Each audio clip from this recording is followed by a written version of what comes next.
오늘은 제8주일 내용을 공부하겠습니다. 사도신경의 그 조항들에 대한 내용을 이제 하나씩 살펴볼 것인데요. 먼저 마태복음 10장 24절부터 39절까지 읽고 생각해 나가겠습니다. 10장 24절부터입니다. 제자가 그 선생보다 또는 종이 그 상전보다 높지 못하나니 제자가 그 선생 같고 종이 그 상전 같으면 조카도다. 집주인을 바알세불이라 하였거든 하물며 그 집사람들이랴. 그런즉 저희를 두려워하지 말라. 감추인 것이 드러나지 않을 것이 없고 숨은 것이 알려지지 않을 것이 없느니라. 내가 너희에게 어두운 데서 이르는 것을 광명한 데서 말하며 너희가 귓속으로 듣는 것을 집 위에서 전파하라.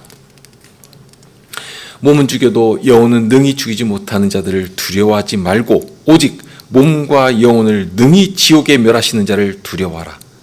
참새 2마리가 한 아사리온에 팔리는 것이 아니냐? 그러나 너희 아버지께서 허락지 아니하시면 그 하나라도 땅에 떨어지지 아니하리라. 너에게는 머리털까지 다 세신 바 되었나니 두려워하지 말라. 너희는 많은 참새보다 귀하니라.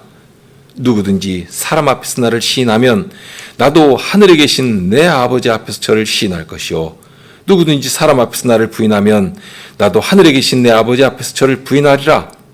내가 세상에 화평을 주러 온 줄로 생각지 말라. 화평이 아니오 검을 주러 왔노라. 내가 온 것은 사람이 그 아비와 딸이 어미와 며느리가 시어미와 불화하게 하려 함이니 사람의 원수가 자기 집안 식구리라.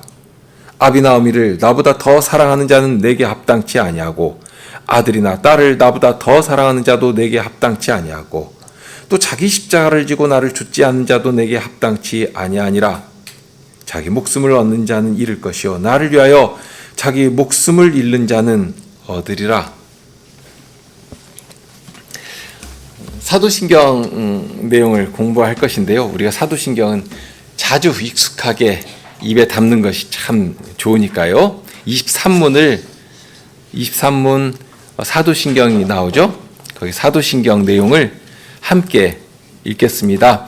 전능하신 성부 하나님, 천지의 창조주를 나는 믿사오며 그의 독생자 우리 주 예수 그리스도를 또한 믿사오니 그분은 성신으로 잉태되사 동정녀 마리아에게서 나셨으며 본디오 빌라도 아래서 고난을 받으사 십자가에 못 박히시고 죽으시고 장사되셨고 음부에 내려가셨으며 사흔날에 죽은 자들 가운데서 부활하셨고 하늘에 오르셨고 전능하신 성부 하나님 우편에 앉아 계시며 거기로부터 살아있는 자들과 죽은 자들을 심판하러 오실 것입니다. 성신을 나는 믿사오며 거룩한 보편적 교회와 성도의 교제와 죄사함과 육신의 부활과 영원한 생명을 믿사옵나이다. 아멘. 정말 모든 신앙 고백의 아주 뿌리와 같은 신앙 고백이 바로 이 사도신경이죠. 우리 현장에 보면 우리가 받는 신앙의 정본이라고 할 만한 그 신앙 고백서들을 쭉 나열해서 가르쳐 줍니다. 웨스트민스터 신앙 고백서와 거기에 따른 대회 소유리 문답 또는 정치 규례 예배 모범, 그리고 그 밖에 하이델베르그 요리문답서가 있고요. 이 두 가지가 중심에 있죠. 그리고 그 외에 존중하는 문서로 사도신경, 아타나시우스 신조, 그다음에 칼케도네 결의, 그다음에 도르테의 결의, 그다음에 니케아 신조, 이렇게 5 문서를 받고 있습니다. 이러한 신앙 고백서들은 그냥 어쩌다가 보니까 생긴 것이 아니고 크게 3가지 현실적인 요청에 의해서 교회가 교회의 고백으로 받고 그렇게 채택하게 되었는데요. 첫째는 이단들의 공격이 있을 때입니다. 성경에서도 보면 벌써 이제 그런 일을 알 수가 있는데요. 사도행전 기록을 보더라도 초기에 유대파 기독교인들이 자꾸 믿음으로 구원을 얻는 것 맞지만 그러나 할례도 받아야 된다, 또 율법도 지켜야 된다 하고서는 믿음에다가 무엇인가를 자꾸 더하려는 그런 시도를 아주 지속적으로 했지 않습니까? 그러면서 유대인들 스스로도 지지 못할 짐을 이제 새롭게 교회에 들어오는 많은 사람들에게 지우려고 했습니다. 나름 열심도, 말씀에 대한 사모함이나 열심도 있어서 그랬겠지만 자기들이 먼저든 자로서 가르치려고 하고 스승 노릇을 하려고 하는 그런 마음도 적지 않았을 것입니다. 그런 일에 대해서 교회가 아주 명확하게 분별하고 나갔습니다. 행위로 아니다. 오직 믿음으로만 구원 얻는 것이다 하고 전했습니다. 어떤 면에서 보면 소위 아르미니우스적인 가르침이 벌써 이 사도 시대부터 있었던 것이라고 할 수 있는데요. 그만큼 사람들에게 강력하게 어필할 수 있는 매력적인 주장이기도 했고요. 그만큼 교회가 분별하기 어려운 그런 교묘한 가르침이기도 했는데 벌써 이렇게 사도 시대부터 그런 주장을 진리에 비추어서 아주 명확하게 그거 아니다. 오직 믿음으로다 하고 교회에서 선언적으로 표방하고 나간 것입니다. 그런 일을 사도와 제자들이 함께 예루살렘 교회에 모여서 그렇게 교회의 고백으로 표방하고 나간 것입니다. 그런 것만 있는 것은 아니죠. 또 예수님의 신성과 인성을 자꾸 이렇게 분리시켜가지고 특히 요한일서에도 보면 요한 사도가 예수님께서는 인성을 가지고 오신 분이시다 한 사실을 처음부터 강조하고 있지 않습니까? 당시 철학사 사조나 사람들의 정서나 이렇게 물질과 영적인 것을 분리시켜서 물질은 추하고 더럽고 이 죄의 모든 근원이 육신에서 나오는 것이고 그것에 비해서 영적인 것은 숭고하고 깨끗하고 고상하고 그런 만큼 예수님께서도 육체로 오시기보다는 잠시 육신을 빌려서 그런 고상한 가르침을 제자들에게 한 후에 영혼은 떠나가신 것이다 하고 그런 교묘한 주장들을 당시 유행하던 철학과 당시 사람들이 이렇게 공통적으로 느끼던 어떤 정서와 이렇게 딱 접목시켜가지고 그렇게 가르치고 큰 힘을 얻은 것입니다. 그런 일에 대해서 사도는 그거 아니다. 우리가 직접 손으로 만지고 듣고 함께 먹고 마시고 하지 않았느냐 하고 예수님은 참된 사람으로 오신 하나님이시다 하고 아주 힘주어서 강조해서 그렇게 전하는 것입니다. 사도들이 살아있던 때도 벌써 그렇게 교묘한 이론으로 사람들의 감성을 자극할 만한 아주 매력적인 주장들로 현혹시켜 나간 것입니다. 교회를 아주 힘들게 한 것이죠. 사도들이 있었던 때도 그러한 정도라면 사도들이 없을 때는 어떠했겠습니까? 사도들이 있을 때야 사도의 권위가 있으니까 그런 분별을 한다고 하겠지만 그 후에 나는 사람들은 어디에서 그런 권위를 찾을 수가 있겠는가? 그런데 우리가 주의할 것이 이런 권위가 실은 사도들에게서 나오는 것은 아닙니다. 부활하신 주님께서 교회에 주신 권세인 것이고 교회에 맡기신 사명입니다. 이런 사실을 알았기 때문에 교회는 주님께서 주신 그 권위의 터에서 그 사명을 아주 당당하고 힘있게 수행해 나간 것입니다. 처음부터 그렇습니다. 예루살렘 교회에서 교회적 선포로 율법주의를 배격한 것처럼 이 교회가 한 것이죠. 그렇게 이단과 사이비적인 것이 교회의 진리를 공격하고 무너뜨리려고 할 때마다 주님께서 주신 진리의 터위에서 이것이 진리다 하고 진리를 찬양하고 진리를 보수한 것입니다. 특히 이단들의 공격이 대단히 큰 공격이 있을 때는 아주 분명한 용어를 사용해 가지고 신앙 고백서와 신조를 작성해서 모든 사람이 아주 큰 소리로 들을 수 있도록 그렇게 했습니다. 예를 들면 우리가 받고 있는 니케아 신조 같은 경우는 예수님의 인성과 신성을 부정하는 그런 교훈에 대한 고백이 담겨 있거든요. 인성과 신성을 자꾸 그렇게 부정하는데 일반 성도들이 그런 일을 하는 것이 아닙니다. 교회의 선생들, 교회의 감독들, 그리고 대단히 뛰어난 머리를 가진 그런 사람들이 그런 주장을 하면서 교회를 자기의 가르침 아래로 복속시키려고 한 것입니다. 그런 때에 교회가 다 같이 모여서 무엇이 복음이냐, 무엇이 진리냐 하고 함께 고백해 나간 것입니다. 그렇게 큰 위기 때마다 교회가 주님을 온전히 의지해서 진리를 붙잡았고 성식께서 정말 교회를 세우신다 하는 실질, 그런 사실들을 목격하도록 하신 것입니다. 교회를 세워가신 것이죠. 그것이 역사적인 산물이 되어서 유산으로 우리에게까지 남겨진 것입니다. 그 가운데서도 가장 처음에 나온 것이 니케아 신경이죠. 그리고 이어서 칼케도네 신조가 나오고요. 그 다음에 이어서 아타나시우스 신조가 나오고, 이것이 대략 380년경부터 600년 어간에 걸쳐서 이런 정말 핵심적인 교리들, 이런 고백들, 특히 삼위 하나님의 위격에 대한 바른 고백을 중심으로 한 신경들과 신조들이 그 어간에 작성되었습니다.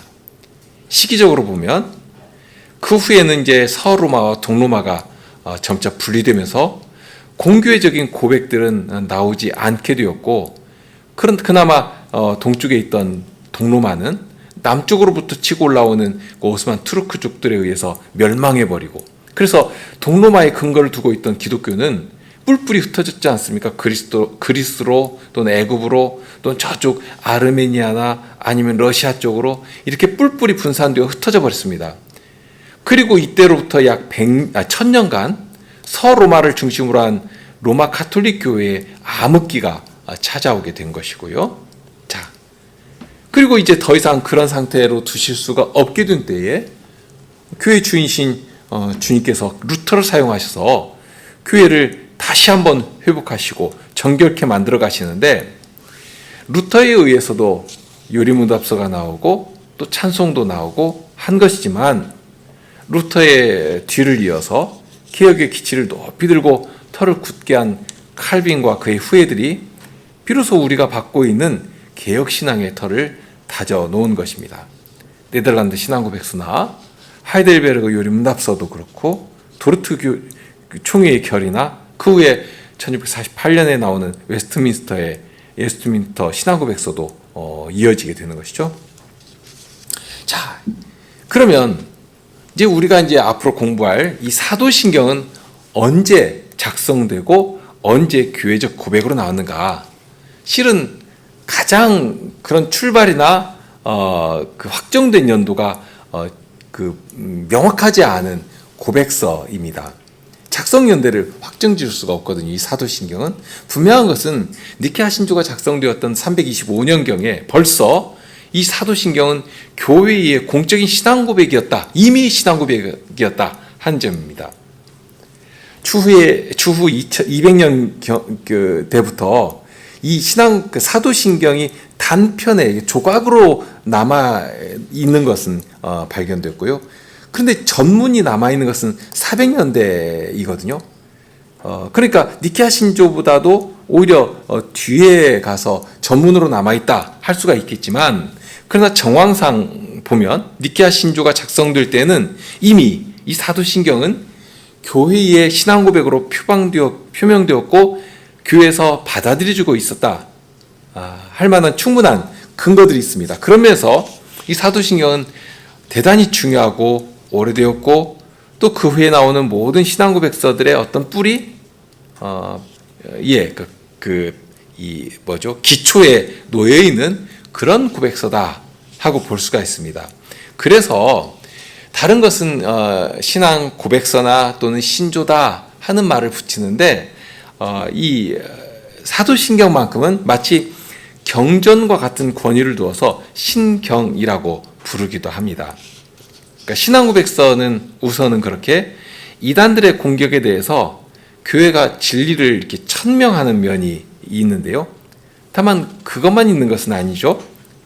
오히려 어떤 경우에는 우리가 믿는 성삼위 하나님은 이런 분이시다 하고 우리의 신앙을 세상 앞에서 알리는 측면도 있습니다. 이것은 선포의 성격입니다. 초대교회에서는 기독교를 핍박하는 세상 권력을 향해서 우리가 믿는 신앙은 이런 것이다 하고 적극적으로 변호하고 변증하기도 했고요. 종교개혁 당시에는 그런 목적, 너무나도 교회를 핍박하는 그런 왕들 앞에 이런 신앙고백서를 작성해서 헌정하기도 했습니다. 이런 것들이 있고, 그와 더불어서 또 하나의 목적이 있었는데, 세례반, 그러니까 진리에 대해서 아직 잘 모르는 사람들, 새롭게 들어온 사람들도 있겠지만 이렇게 어린 아이들이 자라서 이제 세례 자리까지 갔을 때 이 세례 자리에서 자신의 입으로 신앙을 고백할 수 있도록 중요한 기독교의 기본 도리를 가르치는 그러한 목적으로서 이 신앙 고백서를 작성하기도 했고 또 요리문답서를 통해서 교육하고 했습니다. 그런 교육의 목적으로 이 신앙 고백서를 작성한 점도 아주 중요합니다. 아무튼지 신앙 고백은 성신님께서 교회에 주신 선물이고 자체로 성경과 견줄 만한 것은 아니지만 성신께서 교회 역사를 운행해 가시는 가운데 교회가 힘있게 전진하도록 하신 아주 중요한 역사적 유산으로서 우리가 받게 되는 것입니다. 우리 헌장에는 그러한 일을 이렇게 표현하고 있죠. 우리 헌장에 보면 2조 1항에 우리들은 역사를 통하여 흐르는 주류의 신앙과 그 신학을 우리들의 시대에 이어받은 자로서 그 우리가 이어받은 자로서 또한 이것을 다음 세대에 이어줄 자로서의 교회에 이어야 한다. 그것을 명심하고 이에 주력한다 하고 되어 있습니다. 이 역사를 통해서 흐르는 주류의 신앙과 신학 그것을 우리가 받은 것처럼 다음 세대에 이어줄 사명이 있고 그게 교회다. 그러니까 중요한 것이 바로 여기에 있죠. 어떤 외적인 성장이나 어떤 사람의 인정이나 이런 것이 중요한 것이 아닙니다. 아무리 겉으로 화려한 성과를 이뤄낸다 할지라도 우리에게 주신 이 주류의 신앙과 신학에서 벗어나 버리면 그것은 이미 교회의 자리에서 떠난 것입니다.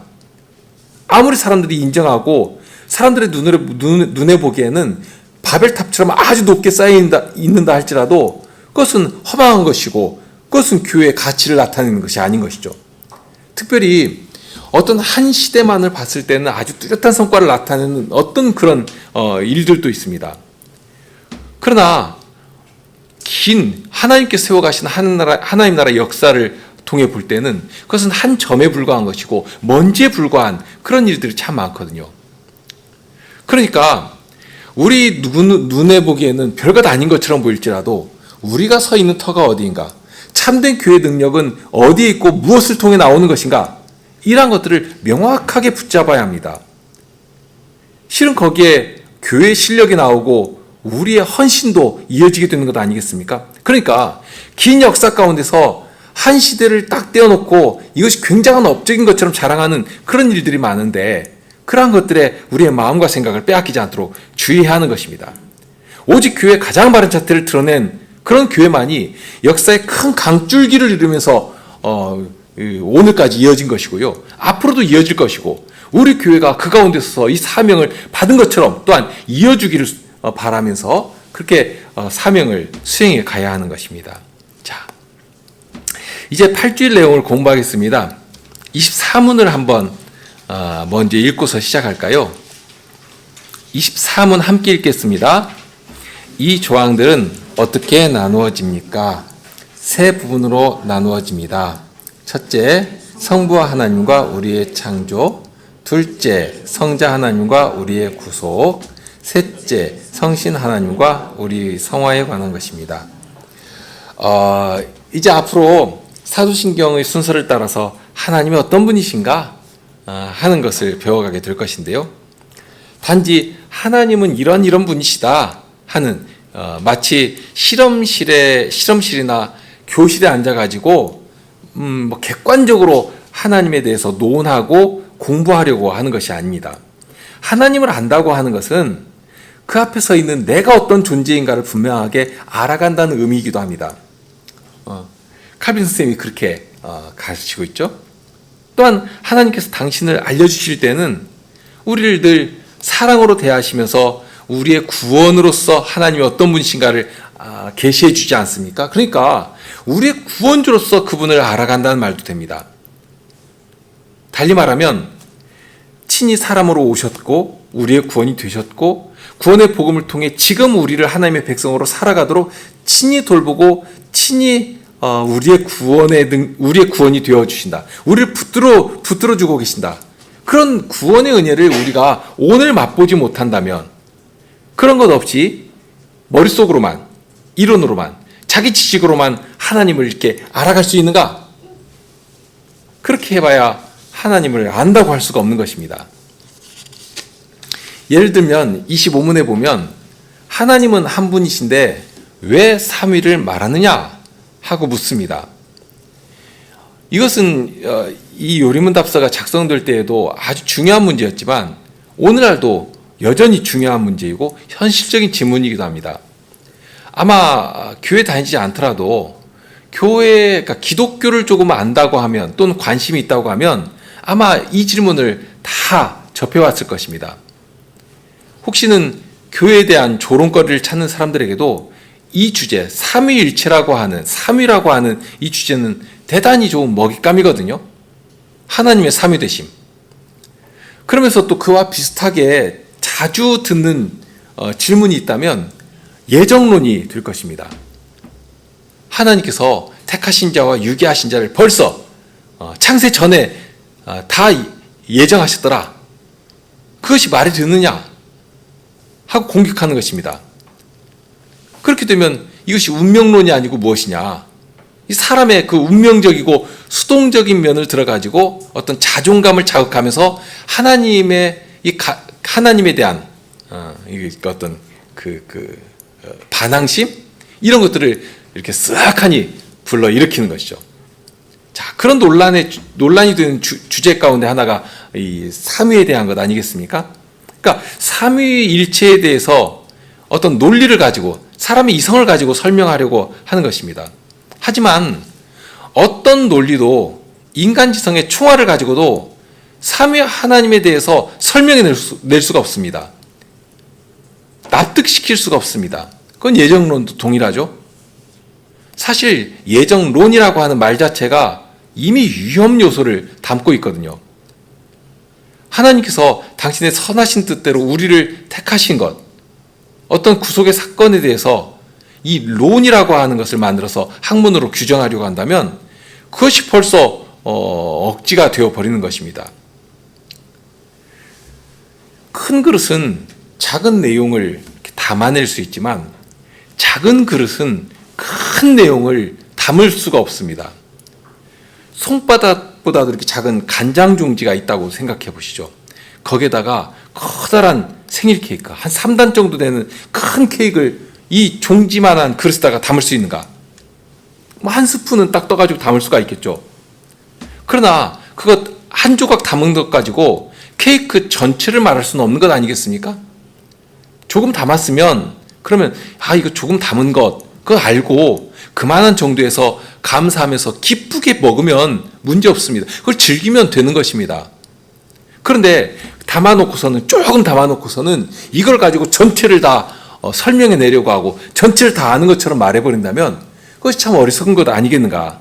그러니까 우리는 무엇을 하나님으로부터 배우려고 할 때 배우려는 자세를 가지는 것이 참 중요합니다. 그런데 자꾸 내 방식 또는 세상의 학문적인 방법론을 이렇게 도입하는 것이죠. 소위 과학적인 방법론을 들고 와가지고 그 방식의 틀 안에다가 꾸겨 넣어서 론을 하려고 한다면 처음부터 넘을 수 없는 벽에 부딪히게 된다는 것입니다. 사실 거기에 인간의 교만이 담겨 있는데요. 자기 기준이나 인생의 방법론, 과학적인 틀을 하나님의 진리보다도 그러니까 진리까지라도 하나님까지라도 이 틀 안에다 놓고서 검증할 수 있는 것처럼, 그러니까 하나님의 말씀보다도 진리보다도 더 절대적인 틀로 딱 잡아놓고는 그 틀 안에다가 하나님의 창조, 섭리, 무엇보다도 그 구원의 계시 사건들을 다 밀어넣어서 규정해버리고 하면 그거 되게나 할 일인가? 얼마나 교만합니까? 사람의 이론과 이성의 틀이라고 하는 것이 얼마나 불완전하고 협소합니까?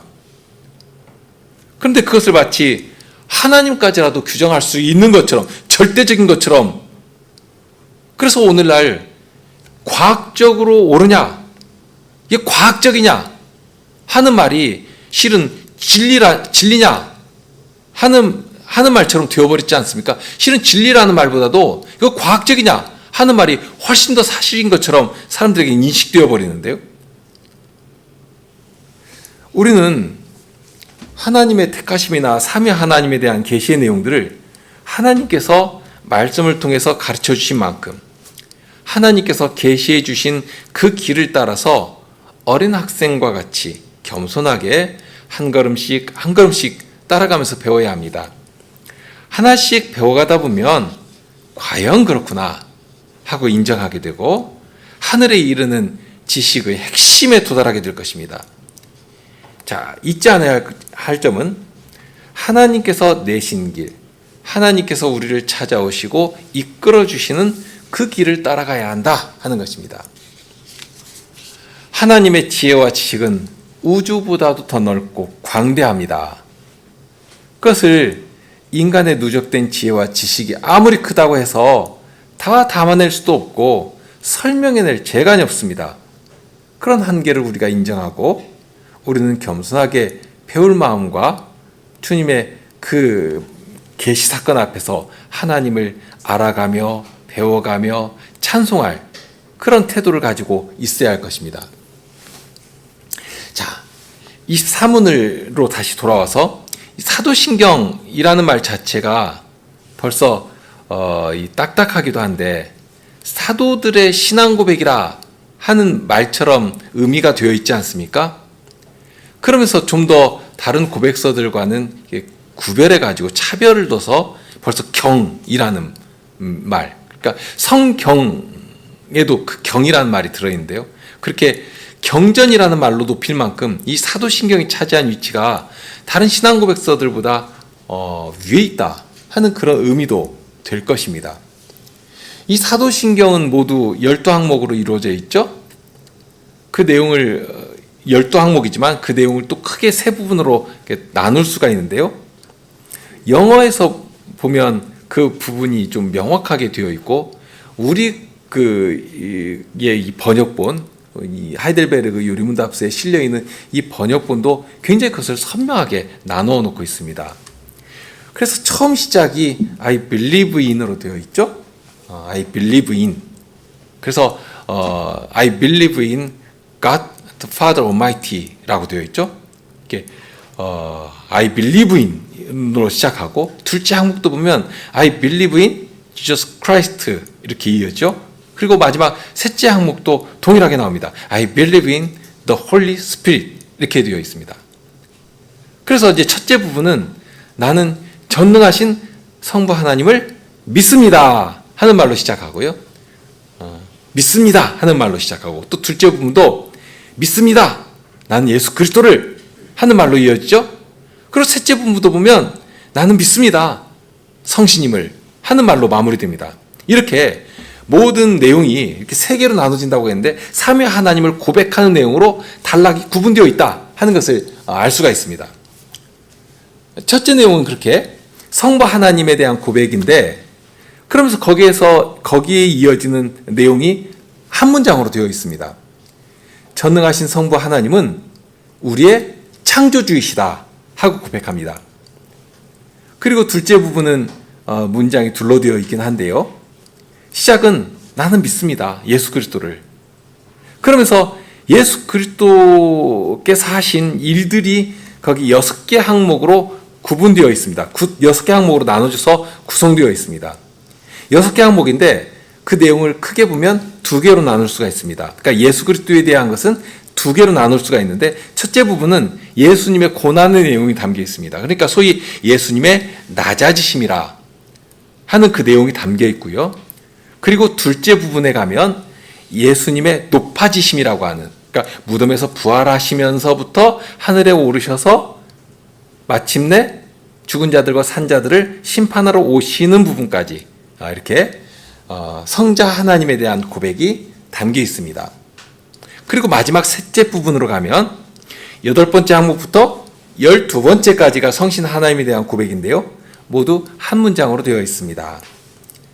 성신에 대한 내용에서는 첫째로는 거룩한 보편적 교회와 성도의 교제가 나오고 그 다음에 죄사함과 육신의 부활 그리고 마지막 영원한 생명이 나오는데 영원한 생명을 믿습니다 하고 고백합니다.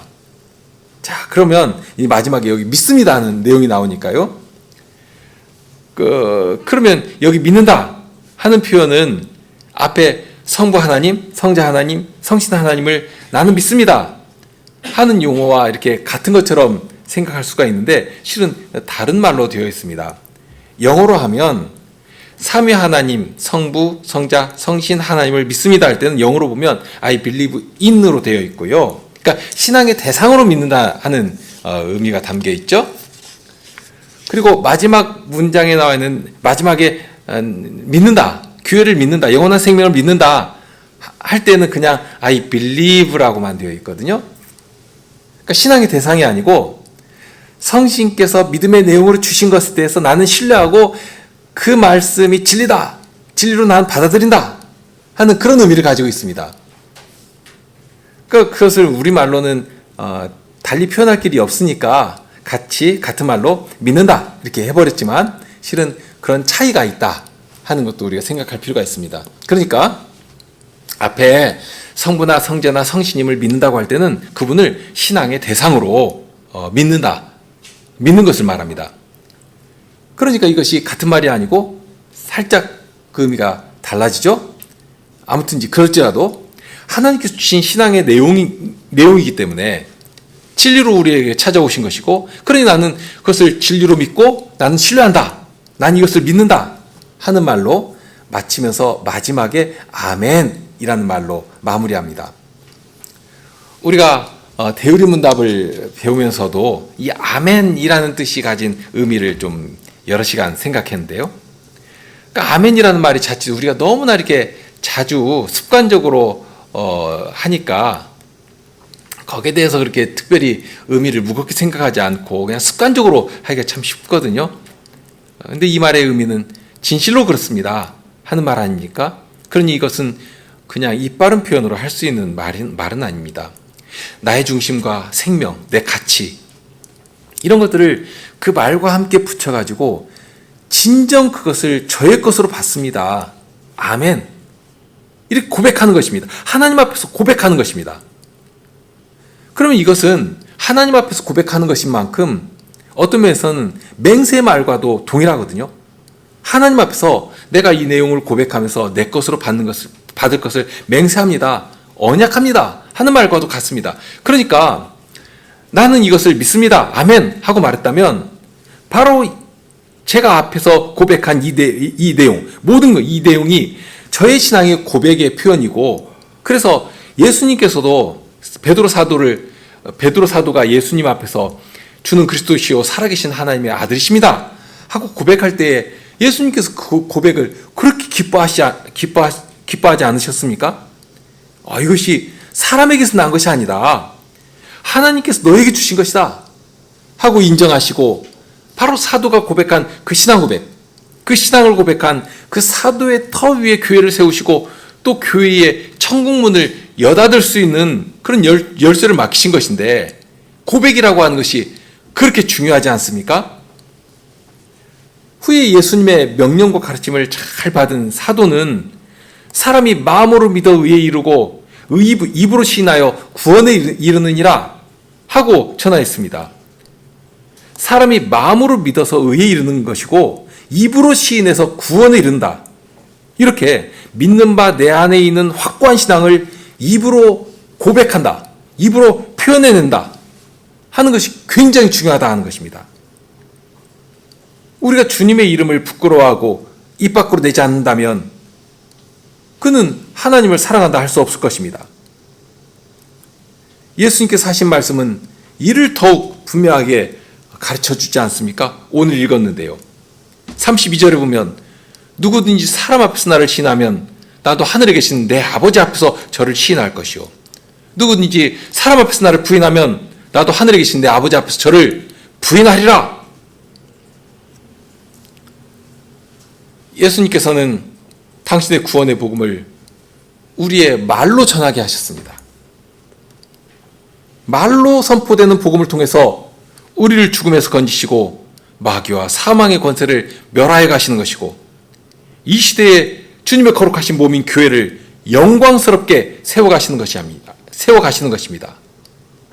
과연 하나님의 나라는 말에 있지 않고 능력에 있다 하는 사실을 우리의 고백을 통해서 전하며 확증하며 세워가시는 것입니다. 이것이 우리 입의 말입니다. 사람은 그 마음에 품은 것을 입으로 내는 것이고, 그래서 악한 마음이 더러운 말로 나오는 것입니다. 우리가 품은 것, 우리가 가지고 있는 것, 우리가 믿는 믿음의 내용, 이것이 가장 먼저 객관적으로 표현되고 증거되는 방식이 우리 입의 고백입니다. 우리 말입니다. 더욱이 사람 앞에서 예수님을 나의 주님으로 시인한다고 하는 것은 당시 사도들이 살던 시대나 그 이후의 교회도 동일한데 정말 생명을 던지는 그런 행위였거든요. 사람들이 보기에는 너무나도 무모한 짓이었습니다. 유대인들은 예수 믿는 자들을 죽이기 위해서 이 말의 고백을 증거로 삼아서 누구든지 예수를 주시라 고백한 자를 잡아다 가두고 때리고 죽이기까지 했습니다. 그런데 오늘날에는 누구도 그런 일을 하지 않지 않습니까? 내가 예수님 믿는다고 해서, 예수님이 나의 주인이시라고 해서 누구 하나 욕하는 사람 없습니다. 부당한 대우하지 않습니다. 뭐 믿든지 말든지 상관도 안 하죠. 예전에 목숨을 내놓고 했던 그런 일을 오늘날은 정말 자유롭게, 정말 맘만 먹으면 아무 때라도 할 수 있는 것이 얼마나 기쁘고 자유롭고 복된 일입니까?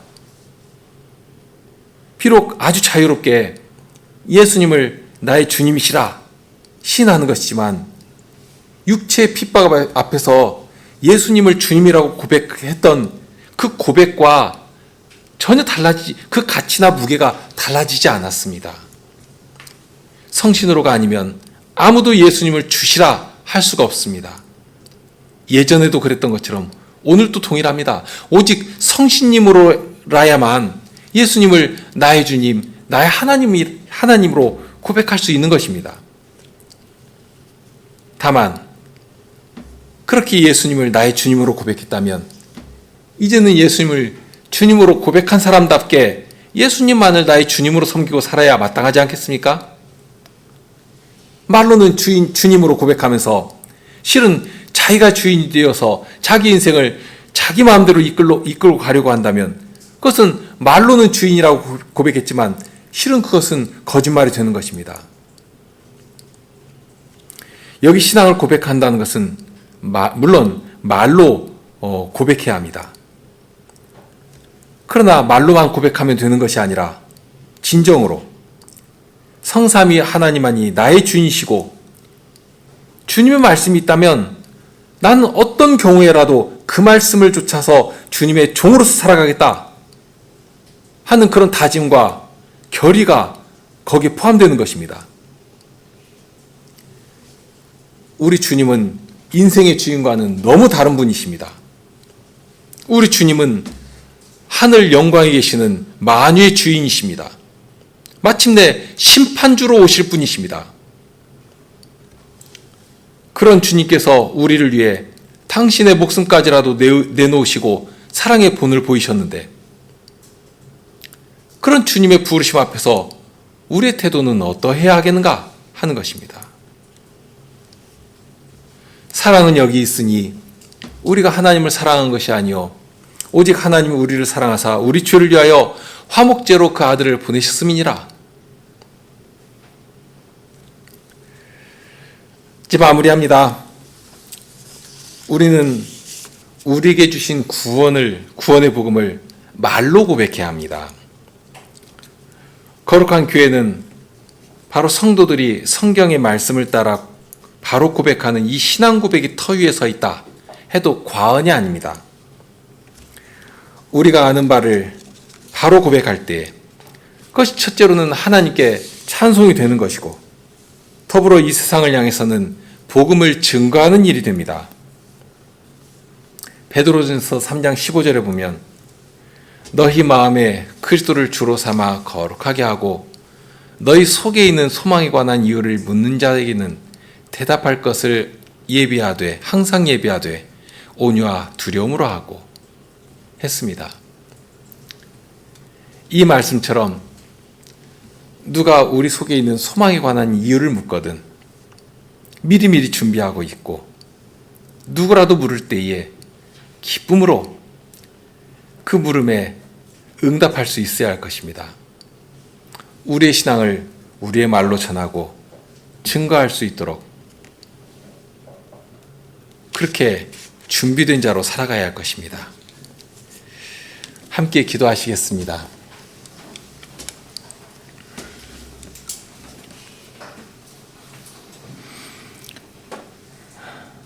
하나님께서 저희를 찾아오시되 이 땅에 오신 예수 그리스도의 구원의 복음으로 찾아오시고 그 구원을 저희의 것이 되도록 하시면서 하나님이 어떠한 분이신지를 알아가도록 해주십니다. 구원의 은혜 가운데 살아가며 진정 저희의 이 몸까지라도 주님께 드리고 예수 그리스도의 형상을 이루는 자리에서 하나님이 어떠한 분이신지를 알며 고백하게 하십니다. 머리로 깨달아가는 것이 아니라 제 삶 속에서 예수 그리스도의 형상을 이루는 일로 하나님이 어떠한 분이신지를 배워가며 알며 상을 향해 전하게 하십니다. 저희들이 무슨 힘이 있고 지혜가 있고 능력이 있어서 저희의 구원이신 하나님을 상 앞에 증거하며 전할 수 있겠습니까?